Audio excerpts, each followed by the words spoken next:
Hello everybody, welcome to Totally Tabled. My name is Shaggy, and today I'm doing my top 50 games of all time, numbers 11 to 20.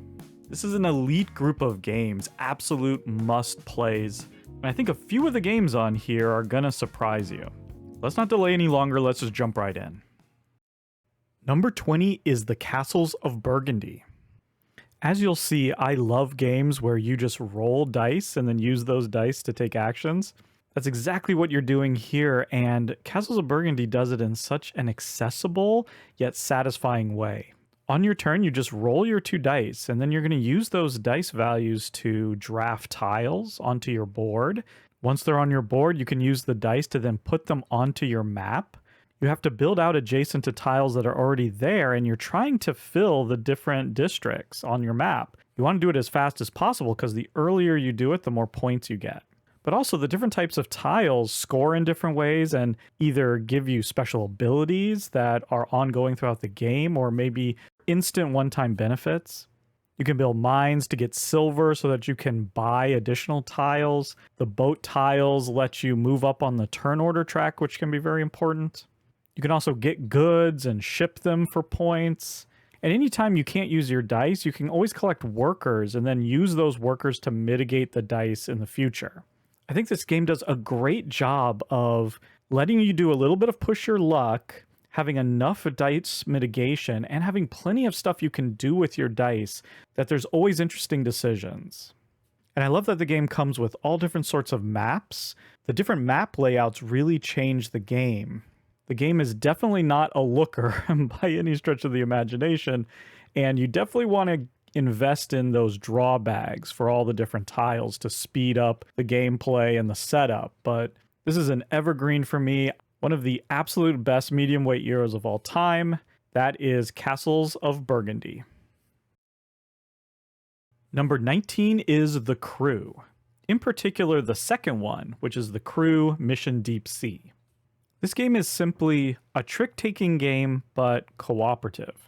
And I remember when I first heard that concept, that didn't really sound like it would be something that was that great. But in practice, it feels so amazing. I mean, you have a pretty standard trick-taking game here where you have to follow suit. There are 4 suits. What changes things up is you have these missions, and there are all sorts of different types of missions. It could be for a particular player to collect a certain card. It could be for a player to win the last 3 tricks or the first 3 tricks, or to win no tricks at all. Some of these missions get really crazy. Since you're getting these missions pretty randomly, the combinations of the missions can make a big difference. Some of them can just seem impossible. And the fun comes from getting your hand of cards and trying to communicate with your play because you have very limited communication. Usually you're able to show one of your cards and then indicate if it's the highest card you have in that suit, the lowest card, or the only card of that suit. And that's the limit of your communication. Sometimes you can't even do that. But what you realize is you can communicate a lot just based on the cards that you play, what card you lead out with, what card you slough. That's communicating a lot of information, and it's the ability of all the players at the table to pick up on these subtle forms of communication to try to navigate your way through to complete these missions. This is really a game for people who know and love trick-taking games. And the fact that you're trying to use all this subtlety to communicate and work together, it just flips the whole genre on its head, and it's amazing.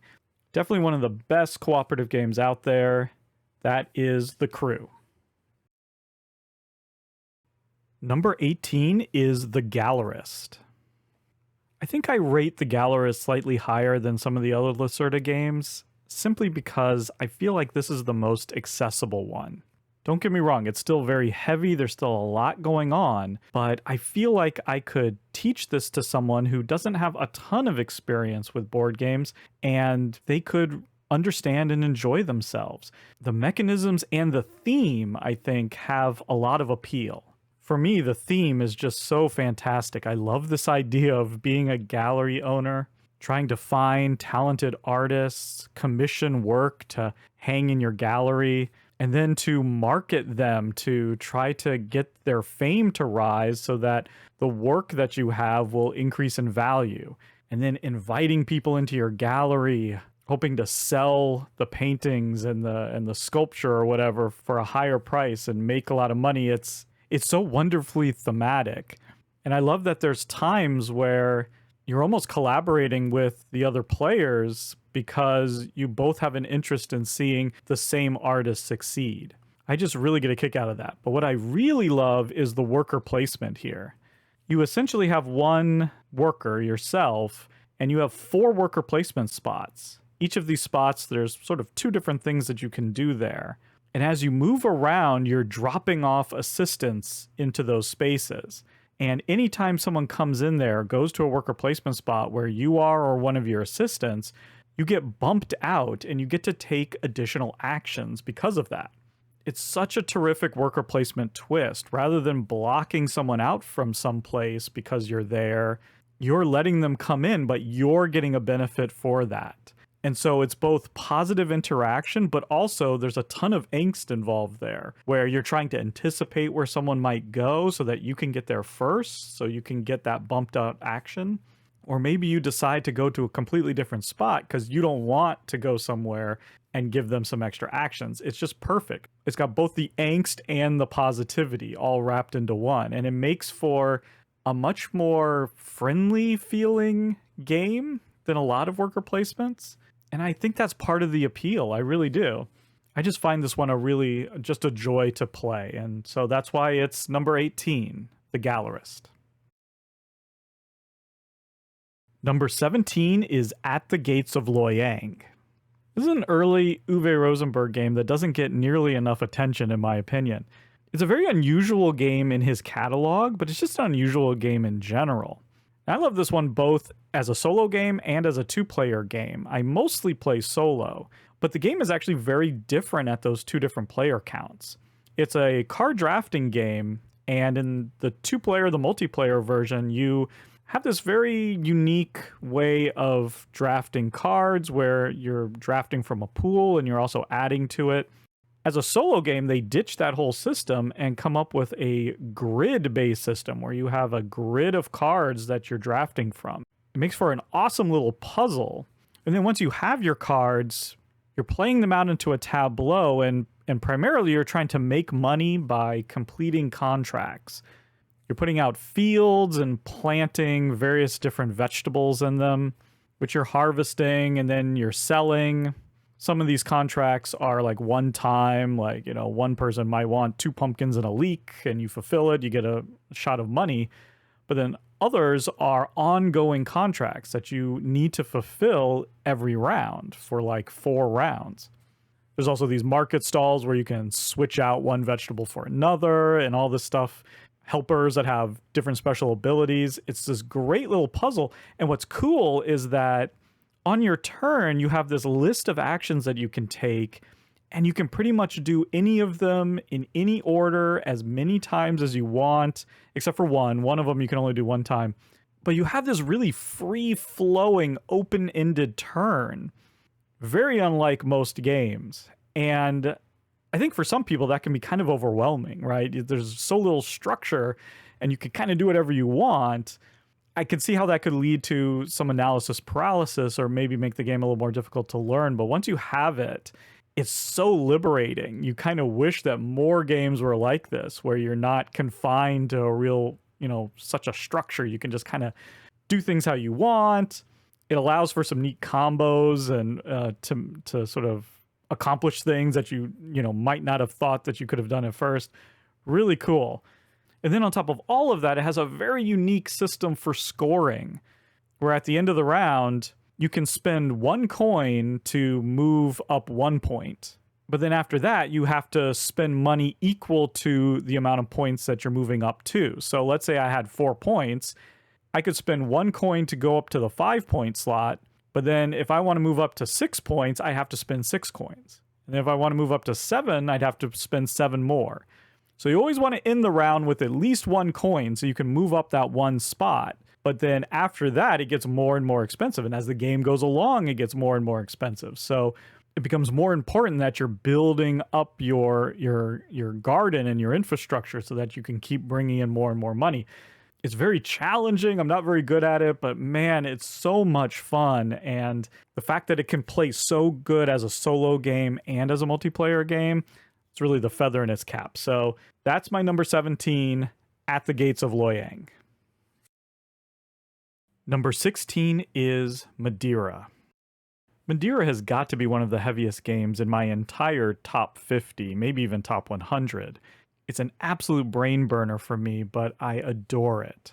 In fact, this is another one where you're rolling some dice and then using those dice to take actions. But here there is way more going on, and it's done in a very complicated way. You're playing out workers to these different regions, and then you're taking actions in those regions in order to get resources. You're shipping those resources for money, and you're using resources and money in order to maintain your sort of ever-growing empire. There's so many agonizing and difficult decisions in this one, and I think what really sets this one apart for me, every round you're drafting these dice, but you're also drafting scoring tiles. I think there's 5 different types of scoring tiles, and so you're drafting those throughout the game, and at the end of various rounds, you're playing them in order to score. And they're actually very simple to understand. The scoring in this game is very straightforward, unlike a lot of heavy games. Here, it's very easy to know what you're going to score, how you score points. The difficulty comes in actually trying to achieve that. For instance, one scoring condition is just spend a bunch of money, right? Spend money for points. Well, that's pretty straightforward. The hard thing is, how do you get a bunch of money in order to score that? I like that. I like the straightforward nature of the scoring. The other thing I love about this one is this idea of pirates. So throughout the game, you have a lot of expenses. You're going to be constantly having to spend wood and money to maintain your shipping fleet and various other things. And you always have the option of, instead of spending those resources, to instead take pirates, which are kind of like a loan. The problem is, at the end of the game, those pirates are going to cost you a ton of points. So there's all these different ways throughout the game to reduce your number of pirates, to cut them in half, to discard a bunch of them. And it's possible to take a bunch of pirates and then still be able to get rid of them all by the end of the game so they don't cost you any points. That's sort of the goal. It's very difficult to achieve, but if you pull it off, it's incredibly satisfying and powerful. If you're willing to put up with sort of a difficult learning curve, the reward is huge for this one. That's my number 16, Madeira. My number 15 is Obsession. This is a game that just keeps rising up and up and up my list as I play it more and more. I especially love this one solo. In the game, the players take the role of like the head of a family estate in mid-19th century Victorian England. You're trying to increase your family's reputation by putting on these different events. And you do that by building a deck. This is a deck building game. You're building a deck of British elites that you're inviting to these events that you're holding. And you have workers that you're then using as almost like a resource in order to put on the event. Both the event itself and the people that you're inviting then give you all sorts of benefits, money, reputation, which you then use to, put on more events, different social activities like, fox hunts and music recitals and grand balls, things like that. You might think with this theme that this would be more of a lighter game, more of a mass appeal kind of game, but no, this thing is pretty heavy and pretty meaty. It's actually quite tricky managing your staff, making sure that the right staff is available and the guest needed to put on an event. Balancing those things can be tricky, but I find it to be incredibly satisfying and super thematic. The game really nails its theme. So I definitely highly recommend it. That's my number 15, Obsession. Number 14 is KLASK. This might seem high for a dexterity game, but KLASK is just that good. This is essentially a reinvention of air hockey, but just better in every single way. Each player has a pawn that they're manipulating with a magnetic handle underneath the board, and you're simply trying to knock the ball into your opponent's goal. But there's a couple of ways that you can lose. First, if you fall into your own hole, then you've lost. And let me tell you, that's incredibly easy to do as you're moving your pawn around wildly trying to hit this ball. The second way you can lose is if two of those white magnets that are on the board attach to your pawn. And those magnets are such a great little twist to this game because as they sort of get knocked about, you're really forced to pay attention to them, and they really affect the way that you can move around the board. You can't get too close to them or they'll just snap right onto your pawn. It's such a distraction, and you can focus on them. You can try to knock them into your opponent and sort of ignore the ball, but you do so at your own risk. It's very easy to get too focused on either the ball or those magnets and, lose sight of the other one. This is just one of those great dexterity games where you can play it very casually. Anyone can play it, but you can also get really good at it.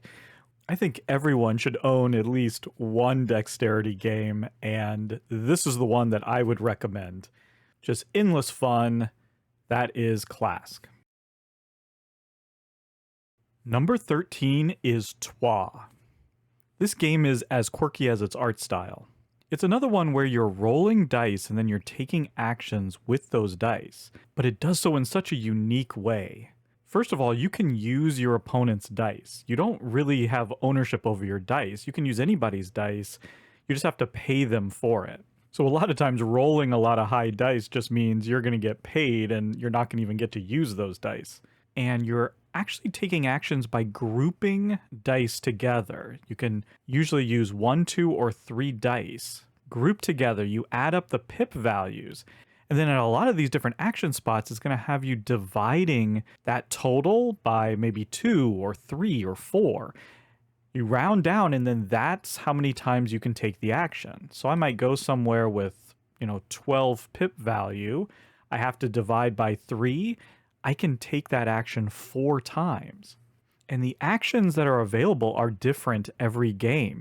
Each round, a new one is flipped in these 3 different locations. So there's a ton of replayability here because which actions come out and sort of the variety of actions really changes the gameplay and changes the strategies that you have to use. You basically have 2 currencies. You have money and you have influence, and you use them to do different things. You can use influence to mitigate your dice rolls, for example. But it's very easy to find yourself sort of low in one of those or even both. I really find this one endlessly replayable. It's one that hits the table often. It also has this neat idea where there are these threats that keep coming out and they keep building up and building up. You get your own rewards by dealing with them, but if all the players sort of let them linger, these threats can build up and continue to affect the board and negatively affect the players. So there is this sort of cool sort of semi-co-op thing going on that really adds to the thematic feel of the game. There you go. That's number 13, Trois. My number 12 is Macao. This is another medium weight Euro game from Stefan Feld. There's already been a few on the list, and this one almost looks like a parody of Euro games. In terms of theme, in terms of beigeness, lots of browns and tans and creams, and also just in terms of being a cube pusher, there is more cubes in this game than maybe every Euro game combined. So how could this be my 12th favorite game of all time? Well, underneath all of that blandness is one of the greatest board gaming mechanisms that I've ever seen. And it revolves around this win rose. At the beginning of a round, 6 different colored dice are rolled. And then everyone gets to pick 2 dice. And you're going to get cubes of that color equal to whatever the pip value is. So if I pick a 5 green, I'm going to get 5 green cubes. And each of these cubes are action points. We're going to be using them, spending them in order to take actions on our turn. So why wouldn't you just take the highest numbered die every round? Well, when I take those 5 green cubes in my example, I don't get them right away. I'm going to get them 5 turns from now. If I take a 3 blue, I'll get 3 blue cubes 3 turns from now. So higher numbers give you more actions, but you get them in the future. And you want to make sure that you can take actions every turn. You also are going to want certain mix of colors in certain turns so that you can play these cards that require you to have a very specific group of colored actions. What all this means is you get to set up these mega turns where you just have a ton of actions to take. So you might have a couple rounds where you don't get to do very much, but you're setting up for these big actions where you'll get to do a whole bunch of things. And as you play these cards out, they're giving you special abilities that you can use each turn. So there's an engine building aspect here. I just find this so much fun, and it baffles me that I can't think of another game that uses this mechanism. That's my number 12, Macao. Number 11 is das Volk. This is an asymmetrical 2-player game about German history, stretching from after World War II until the fall of the Berlin Wall. One side represents West Germany and one side represents East Germany, and you're trying to exert influence over the other side by building up your economy and your standard of living, which will create unrest on the other side. So there's this fascinating political theme here as you build factories and try to deal with protesters while also trying to destabilize the other side.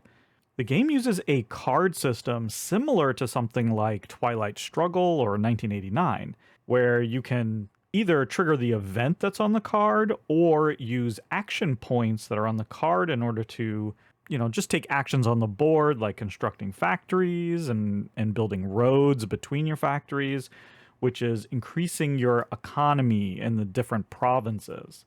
The twist here is you're drafting from a shared pool of cards, which really ups the stakes and ups the tension, because you have to decide, do I take that card to avoid something really bad, or do I take another card that will do major damage to my opponent? This is a pretty heavy game. There's a lot going on, and it takes a game or two to really wrap your head around it all, but it's definitely worth the effort. This is just an incredibly satisfying game. And that's why it's my number 11 of all time, das Volk. And there you go, my top 11 to 20 games. Very Euro heavy here. It's no surprise, medium to heavyweight Euro games are my jam, but a cooperative game thrown in there, a dexterity game thrown in, a few great solos. This is really an elite group of 10. But you're definitely going to want to come back for the next list, the final list, the top 10 best board games of all time. There are a few shockers in there. But until then, thank you so much for watching, and goodbye.